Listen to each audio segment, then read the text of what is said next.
Salut tout le monde, j'espère que vous allez bien. On se retrouve dans un panorama plutôt sympathique et en belle compagnie avec Loïc qui va me suivre dans cette petite aventure pour vous parler et vous expliquer un petit peu comment ça se passe quand je fais du long range, quand je fais du drone FPV principalement évidemment, dans des spots comme ça où on fait des grosses distances, où on a peur de perdre son drone par rapport évidemment à la réception. Qu'est-ce qui flanche en premier, la vidéo ou la réception radio, le matériel conseillé, la gestion de la batterie, tout ça quoi. Je me suis dit que c'était une bonne occasion aussi de sortir la voiture avec le nouveau petit compartiment que j'ai fait. D'ailleurs, les pâtes sont elles sont bientôt cuites là. Voilà, c'était l'heure de manger, du coup c'est terminé. Je me suis fait un petit compartiment bêta, vraiment, où là j'ai tout mon matériel vidéo qui est au-dessus et tout ce qui est bivouac qui est en dessous. Pour l'instant, je ne dors pas à l'intérieur de la voiture, même si je l'avais déjà fait, mais il faut que je change un petit peu. Là, on va dormir en tente. Et ça va être vraiment cool, j'ai trop hâte. On va ouvrir une chaîne de bricolage bientôt, Laurent. Ouais, chaîne bricolage, bivouac, aménagement et tout ça. Franchement, non mais c'est trop cool. On dégonfle un peu les pneus pour faire du petit off-road, enfin off-road, semi-route. J'étais allé une fois ici avec le Volvo et j'ai pas réussi à aller jusqu'au bout. Là, normalement, la voiture devrait faire le taf. En même temps, c'est un peu pour ça que je l'ai acheté. Donc voilà, là, je surveille, sinon je la revends.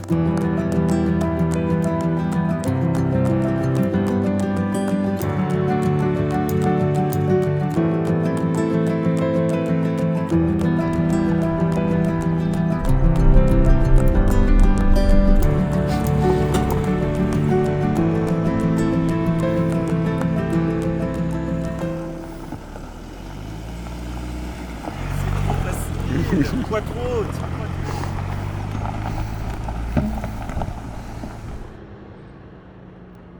Satisfait de votre achat. Oh là là, c'est impressionnant comment ça marche. C'est hallucinant. Bon là, on a mérité une petite pause quand même parce que on a monté à quand même un sacré paquet de dénivelé. Ouais, c'est un scandale les mouches. On a eu une petite entrevue là. On a encore même pas commencé à faire du drone en vrai. J'avoue. On a fait un petit vol pour repérer un petit peu où est-ce qu'était le lac, où est-ce qu'on voulait aller. Nous sommes dans le Queyras. Et bien figurez-vous qu'on n'a plus le droit de voler sans autorisation dans le parc naturel du Queyras. Et on a eu justement les gendarmes et le responsable, enfin l'un des gérants du parc. Garde forestier. Ouais, un garde forestier. Ouais. Très sympa, ils étaient tous les trois adorables. Donc, mon Loïc qui commence à voler, tac tac tac. Et il y a quelqu'un qui vient nous voir. Ah bah ils sont deux à descendre de là. Ils ont des t-shirts bleu clair là. On regarde géoportail, il n'y a rien. Et même la voiture. Normalement, on n'est pas censé être ici avec la voiture et ils nous ont dit il n'y avait pas de panneau d'interdiction, il y en a pourtant partout à la montagne, et ici on n'avait pas. Donc ils se disent on peut rien vous dire. Franchement, ils étaient sympas comparé à ce que j'ai déjà eu comme échange avec des gendarmes où ils se la jouent cow-boy. Eux, ils étaient top. Donc voilà, vous pouvez aller ici, en tout cas c'est vraiment super beau, il y a des beaux lacs avec un lac miroir. Mais voilà, vous pouvez alléger votre sac à dos et ne pas prendre les drones avec vous. Et il va falloir prendre les chaussures de rando parce que vous ne pourrez pas aussi monter avec votre 4x4. En tout cas, elle marche bien. Déjà quand je suis arrivé, j'ai vu votre voiture là et je me suis dit mais comment c'est possible que vous soyez arrivé ici? Bon allez, on va y aller parce que là, les mouches. L'A7 il se fait bouffer par les mouches. Quand tu pars à l'aventure, que tu découvres des spots avec justement ces changements de législation et tout ça, en fait, tu vas tomber sur des imprévus et il y a des moments où il va falloir faire demi-tour. Que ce soit dangereux pour ton matériel ou pour le respect de la législation ou des personnes sur place. Ça m'est arrivé aussi des fois d'arriver sur des spots où il y a tellement trop de monde, je me suis dit tant pis, je vole pas. Pendant que nous descendons tranquillement, je vais en profiter pour vous parler du matériel à avoir pour le long range. Alors théoriquement, aujourd'hui, vous pouvez faire du long range avec à peu près tout, que ce soit les drones et le matériel de transmission radio et vidéo, du moment que celui-ci est récent ou haut de gamme. La chose qui va réellement vous brider sera l'autonomie de votre batterie. C'est la chose à laquelle vous devez faire le plus attention. L'autonomie de votre drone va dépendre de plusieurs critères. D'abord, il y a la capacité en milliampères de votre batterie et je vous recommande un minimum de 1550 mAh avec des LiPo en 6S. On oublie les LiPo en 4S pour du long range. Si vous voulez vraiment être tranquille, alors vous allez aller vers les Lion qui sont en minimum 4000 mAh et vous pourrez voler facilement 8 minutes. Mais attention, votre drone va être très mou. Je vous en parlerai un peu plus tard dans la vidéo. Ensuite, il y a le poids de votre drone et le choix de ses moteurs. En 6S, pour du long range, il est recommandé d'avoir des moteurs en 1500 kV maximum avec une taille de 22,05 à 22,07. Et choisir un drone en 6 ou 7 pouces par rapport à un 5 pouces ou encore plus petit, ça va vous permettre d'avoir un pilotage bien plus agréable, mais il aura aussi une meilleure autonomie, tout simplement parce qu'il aura de plus grandes hélices. Un drone 6 pouces, pour moi, c'est le meilleur compromis, car il sera plus agile et polyvalent qu'un 7 pouces, pour au final pas grand chose de différence en termes d'autonomie. Nous faisons une petite pause pour vous parler du sponsor de cette vidéo qui est MotionAway. Pour ceux qui n'en ont jamais entendu parler, c'est une plateforme où vous avez absolument tout ce qu'il vous faut en tant que créateur de contenu et professionnel de la vidéo. C'est une plateforme où vous avez accès à tout un tas de presets, de luttes, de typographie, de musique, d'effets sonores et une énorme banque d'images que j'utilise très souvent pour mes vidéos lorsque j'ai besoin d'illustrer des choses avec des plans qui ont été filmés à la Red Komodo par exemple. La plateforme et son contenu est constamment mis à jour et très récemment, ils ont fait une collaboration avec un artiste très connu apparemment dans son domaine, Mad Voice, qui a un style de typographie assez unique et qui était très demandé. Donc voilà, c'est encore quelque chose que vous pouvez avoir sur MotionAway. Et si ça vous intéresse, vous avez différents abonnements qui sont disponibles en cliquant sur le lien affilié qui est en description de la vidéo. Moi, ça me fait toujours un grand plaisir de vous en parler parce que c'est une plateforme que j'utilise quotidiennement, que ce soit pour YouTube ou pour mon activité professionnelle de vidéaste.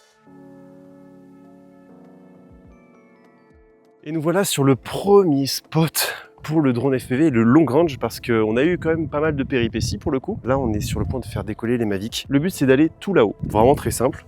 Pourquoi c'est simple? Alors, en tout cas, c'est simple quand vous avez le bon matériel et que vous êtes en confiance. Le truc, c'est que si vous voulez avoir toutes les chances de votre côté pour pouvoir rentrer tranquillement et avec votre matériel, et avec de belles images, eh bien en fait ce qu'il va falloir faire c'est avoir quand même un minimum de matos, hein. Là on n'est pas sur du vol occasionnel, ça va être un petit peu engagé en termes de vol. Dites-vous que aujourd'hui avec le matériel qu'on a, lorsque vous avez fait bon évidemment les hacks FCC et tout ça sur vos lunettes et que vous êtes plus bridé comme vous le fait DJI, eh ben là vous pouvez y aller sans problème. Dites-vous que théoriquement tout ce que vous voyez vous pouvez y aller.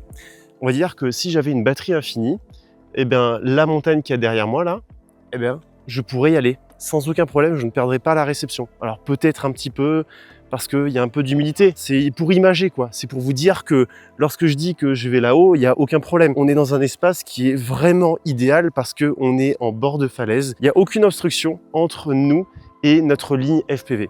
C'est vraiment la chose la plus importante que vous devez retenir pour faire vos images et votre long range, c'est qu'il n'y ait absolument rien. Il suffit qu'il y ait un petit arbre entre vous, vous risquez d'avoir des pertes de réception. Et encore, si vous avez des pertes de réception, ça va être une baisse de fréquence d'image, ça ne sera pas un blackout, vous n'allez pas faire un fail safe. Donc vous pourrez toujours reprendre la main et dans ce cas, il faut faire un petit coup de gaz, reprendre ou faire marche arrière. Mais en tout cas, voilà, le petit coup de gaz, ça va vous permettre d'avoir une meilleure réception puisque forcément, vous serez au-dessus de tous les obstacles.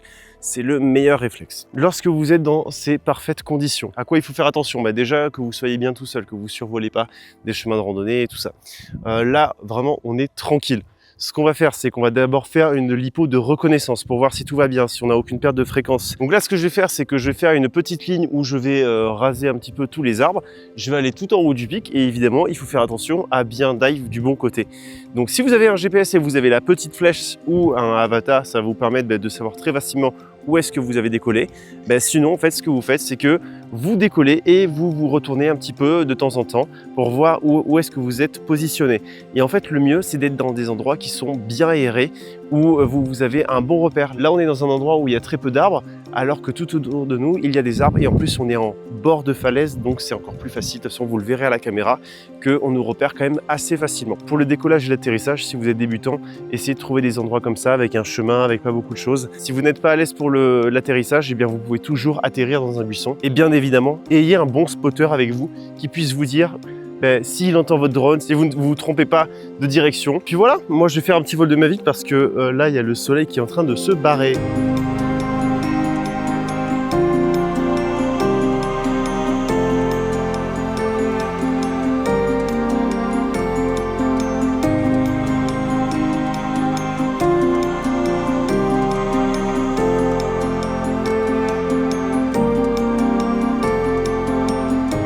ce vol, vu qu'on est assez loin, qu'il y a pas mal de dénivelé et que le drone que j'ai amené est vraiment pas top, pareil, je vous en parle un peu plus tard, j'ai décidé de prendre la Lion en 4000 mAh, comme ça j'étais sûr d'arriver en haut.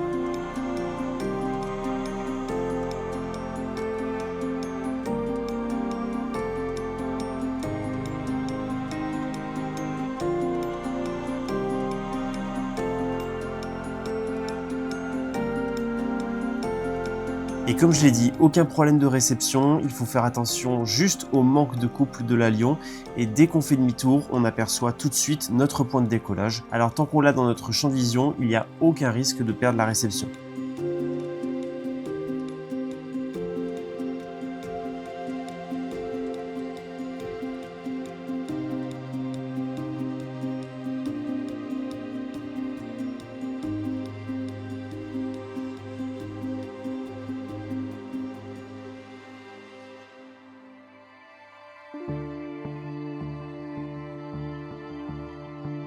Nous voilà sur notre deuxième gros spot pour le long range.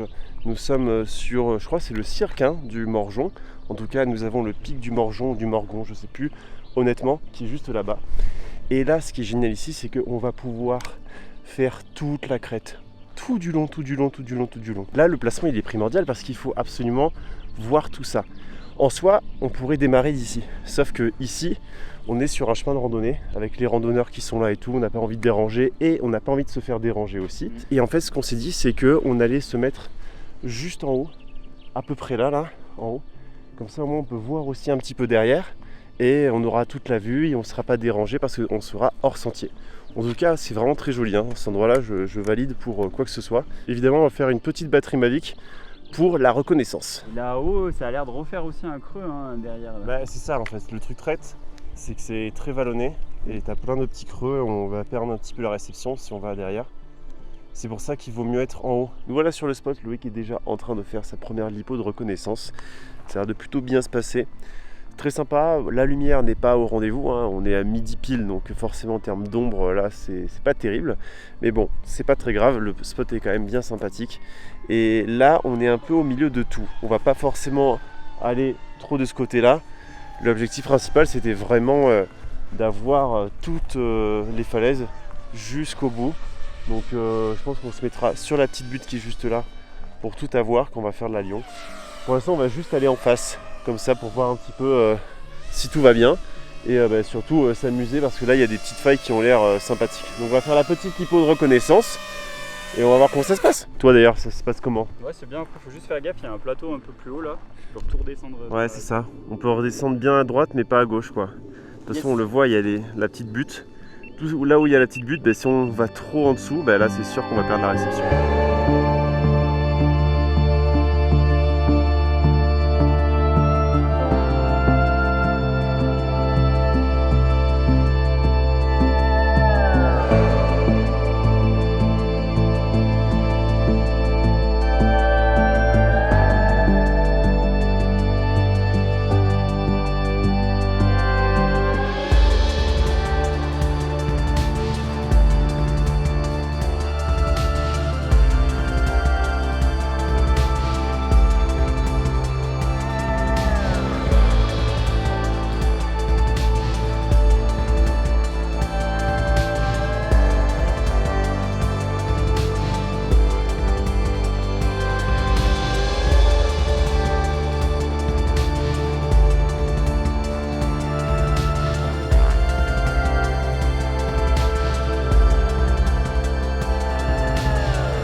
Je crois bien que c'est l'un des plus longs vols que j'ai fait en drone FPV et on est à plus de 8 km parcourus en 8 minutes. Je pense qu'on peut facilement faire 10 minutes avec une machine plus adaptée. Et en fait, ce que je retiens et le plus gros problème du Bob, c'est ses moteurs qui sont pas du tout économiques, ils sont assez énergivores. Je suis sûr qu'il suffit de changer les moteurs pour qu'il soit vraiment bon ce drone. Petit récapitulatif sur ce qui s'est passé. Du coup, le long range avec la Lion s'est quand même très bien passé malgré le fait qu'on vole avec une brique. Clairement, je pense que ce que je vais faire, c'est que je vais virer tous les TPU sur les côtés qui font que augmenter la surchauffe du drone et vraiment aucun intérêt qu'elle soit là. Il est considéré comme un drone de long range. Je suis pas du tout d'accord. Dire en conditions de montagne, tu vas à 1 km, tu fais 300 mètres de dénivelé. En tout cas, ce que tu as vécu toi, c'est surtout avec l'hélipo au final. Ouais, oui, évidemment avec l'hélipo. En fait, c'est ça, c'est un drone long range pour Grosse Lyon. Avec la 4000 mAh, j'ai pu faire 8 minutes de vol facile. De toute façon, vous avez bien vu ce que ça a donné en image. L'endroit où on était parfait pour pouvoir évoluer correctement. Il fallait juste faire attention à certains endroits et surtout sur le retour, à pas aller trop bas dans les vallons et arriver dans un endroit où on ne capte plus. Et puis vous n'oubliez pas, si vous avez une petite perte, que vous commencez à avoir une réception qui est indiquée en orange, vous mettez un coup de gaz à fond et vous allez retrouver normalement sans aucun problème. C'est pas la peine de paniquer ou d'enclencher le retour à la maison et tout ça si vous avez un GPS. Nous voilà sur un nouveau spot très sympa avec de belles falaises et une rivière en contrebas. J'étais déjà venu pour tester le DJI Avata 2 et aujourd'hui c'est l'occasion de refaire de belles images en long range.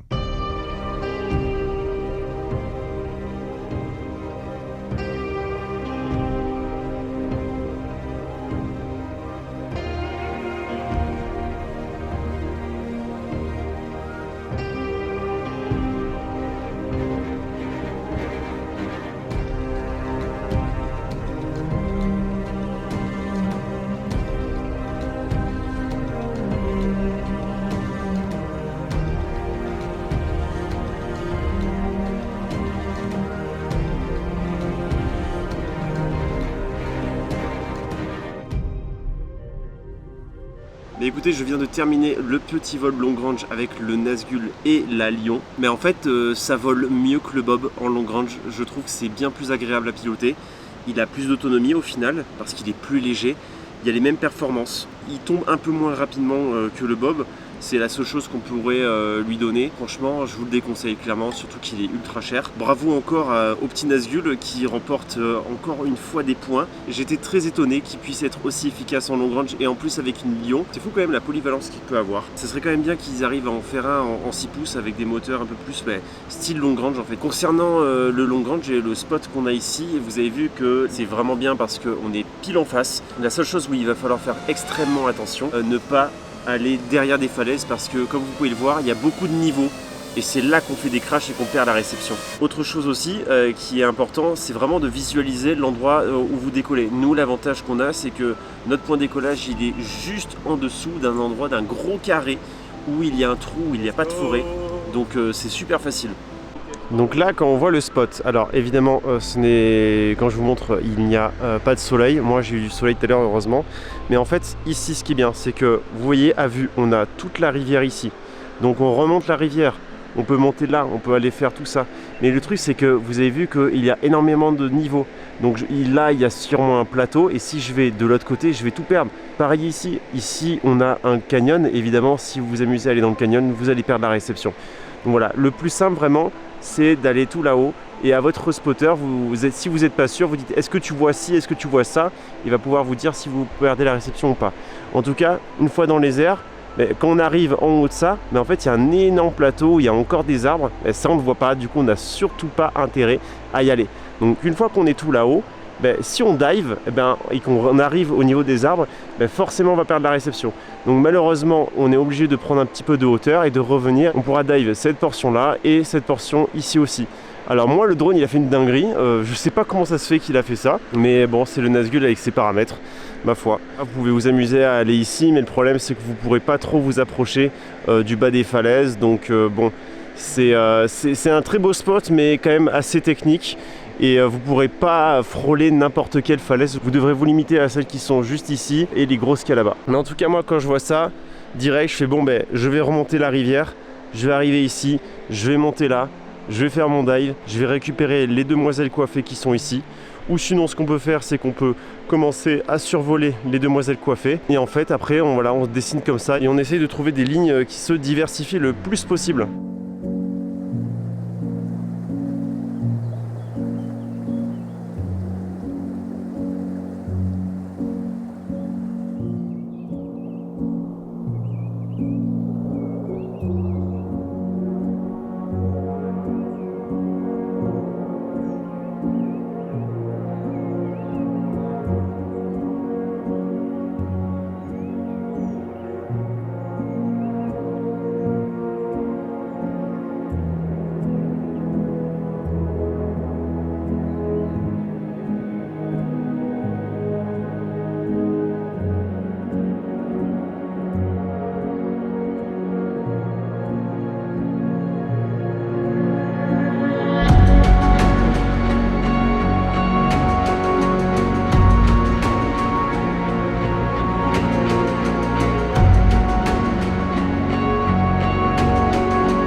Écoutez, j'espère que cette vidéo vous a plu et surtout ce format qui change un petit peu d'habitude. Moi, c'est vraiment ce qui me plaît le plus à faire, vous faire découvrir de nouveaux paysages, vous donner envie de parcourir la France et d'autres pays, de partir à l'aventure tout simplement et d'amener évidemment votre drone et de revenir avec de belles images. Dites-moi aussi si ça vous intéresse, un peu plus de contenu autour de la van life avec la voiture et le break que j'ai aménagé. En tout cas, n'oubliez pas le j'aime et de vous abonner si c'est pas déjà fait. Et d'ici la prochaine vidéo, je vous dis salut et portez-vous bien.